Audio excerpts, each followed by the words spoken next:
The air in that Scottsdale conference room hung heavy, like the dry Arizona heat pressing against the windows. But inside, it was colder. I sat at the far end of the polished oak table, my fingers tracing invisible patterns on the edge of my notebook, watching as my brother-in-law, Marcus, adjusted his tie and clicked the remote. The projector hummed to life. And there it was, my work. Slide after slide, spilling out as if he'd conjured it from his own mind. The logistics model I'd poured months into.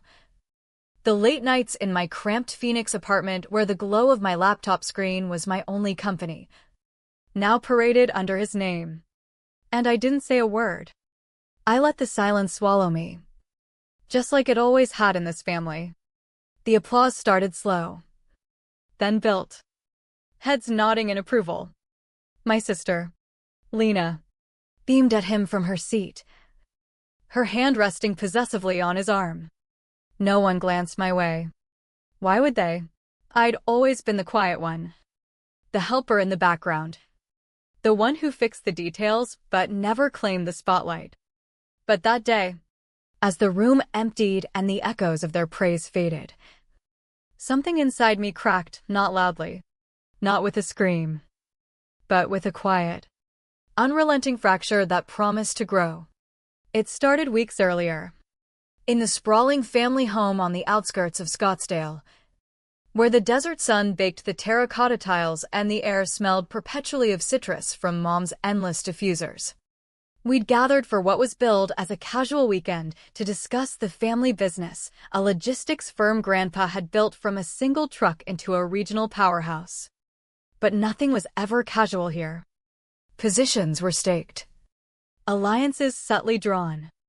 I arrived with my suitcase and a USB drive full of the new supply chain optimization plan I'd developed. As a mid-level analyst in the company, I'd volunteered for the project, thinking it might finally earn me a real seat at the table. Dad had patted my shoulder once, saying, "Good effort, Emily," but his eyes had already drifted to Marcus, the golden boy who'd married in and somehow become the heir apparent. That first night, over a dinner of grilled steaks and overpriced wine, the conversation flowed around me like water parting for a rock. Lena dominated, laughing too loudly at Marcus's jokes, while Mom fussed over the place settings. I tried to interject once, mentioning the AI integration I'd added to the model. "It's designed to predict disruptions in real time," I said, my voice steady but soft. Uncle Ted nodded vaguely, then turned to Marcus. "What do you think about scaling that up?" Marcus leaned back, swirling his glass. "Solid idea. We'll refine it." As if he'd touched a single line of code. I smiled through it, passing the salad without comment. But inside, the silence gnawed, a familiar ache from years of being the reliable daughter, the one who didn't demand attention. Later, alone in the guest room that still held echoes of my teenage posters, I checked the shared drive. My file was there, untouched. Or so I thought. The next morning, I woke to the sound of muffled voices downstairs. Coffee in hand, I wandered into the home office, where Lena was printing stacks of documents. "Need help?" I offered. She waved me off with a tight smile. "All good. Marcus has it covered." Something in her tone prickled, but I brushed it aside, attributing it to the stress of the upcoming board review. That afternoon, during a casual walkthrough of the agenda, Marcus pulled up a draft on his laptop. My heart stuttered. The slides were mine, the exact graphs, the precise phrasing, but with his name stamped across the header. "Impressive," Dad said, clapping him on the back. Lena shot me a glance, quick and unreadable, then looked away. I opened my mouth, but the word stuck. The room moved on, praising the team effort. I sat there, invisible, the silence wrapping tighter. A betrayal not in shouts, but in the casual dismissal of my existence. That night, the house felt like a cage. I paced the guest room, the floral curtains mocking me with their outdated cheer. Why hadn't I spoken up? Because speaking up in this family meant accusations of being difficult, of disrupting the harmony Mom prized above all. I'd learned that lesson young after Grandpa's passing, when I'd suggested modernizing the fleet, only for Marcus to adapt the idea and present it as his vision. Lena had whispered then, "Don't rock the boat. We're all in this together. Together." But it was always there together. Not mine. I opened my laptop, digging through old emails. There it was, a chain from months ago, where I'd shared the initial draft with Lena for feedback. She'd replied with a thumbs-up emoji. No notes? No.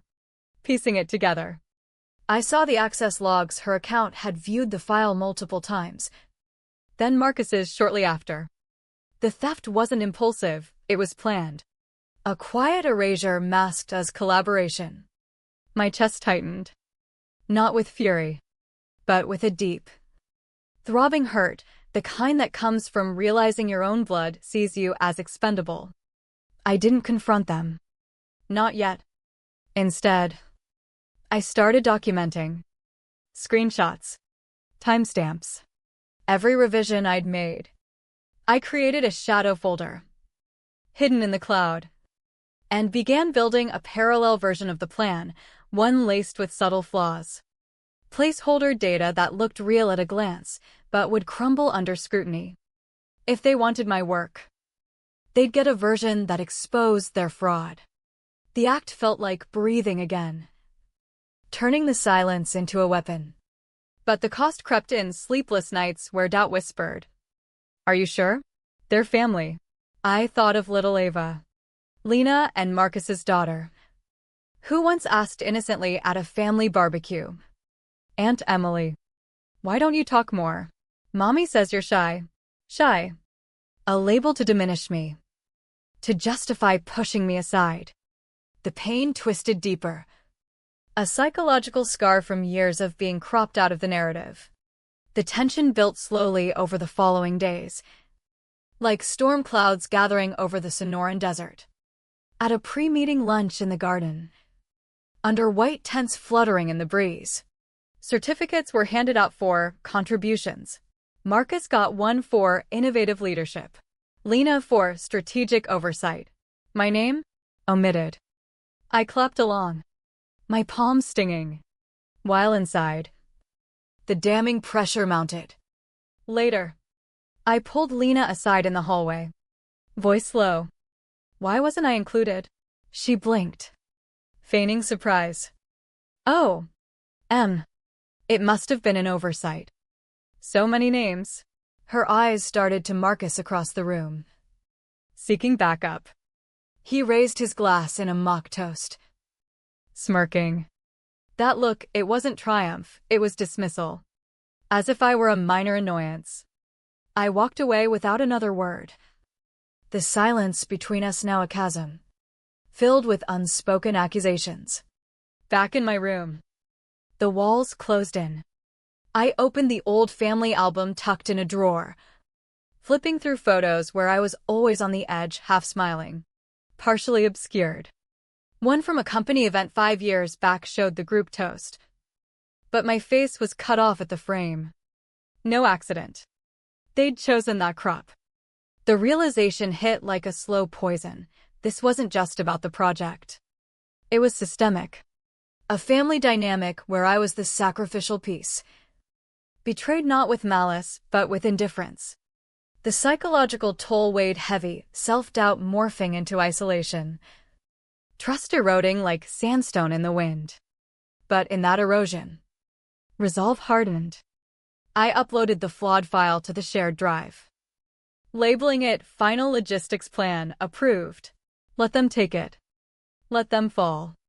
The day of the presentation arrived, the air thick with anticipation. The conference room in our Phoenix office buzzed with board members and vendors. I took my seat at the periphery, Heart pounding but face neutral. Marcus stepped up, confident as ever. Ladies and gentlemen, this transformation will revolutionize our operations. Click. The slides appeared, my hollow version. At first, murmurs of approval. Then, questions.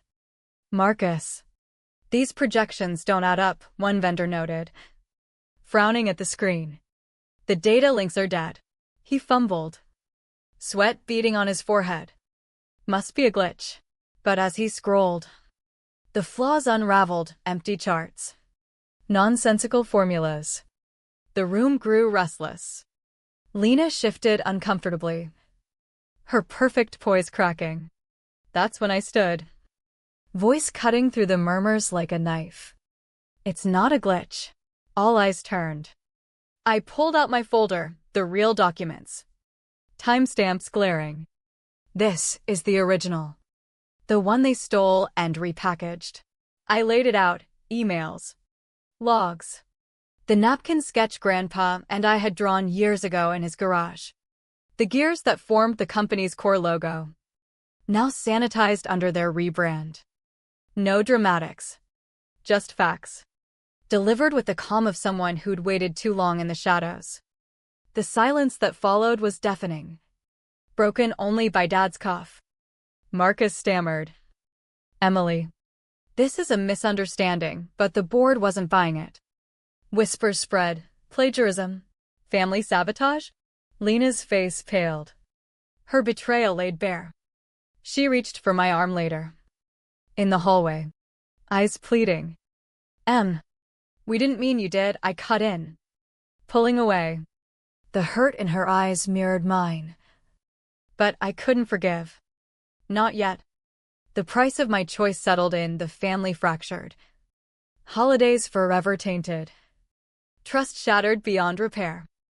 Marcus resigned quietly. Moving to Texas for a fresh start, his reputation tarnished in industry circles. Lena distanced herself.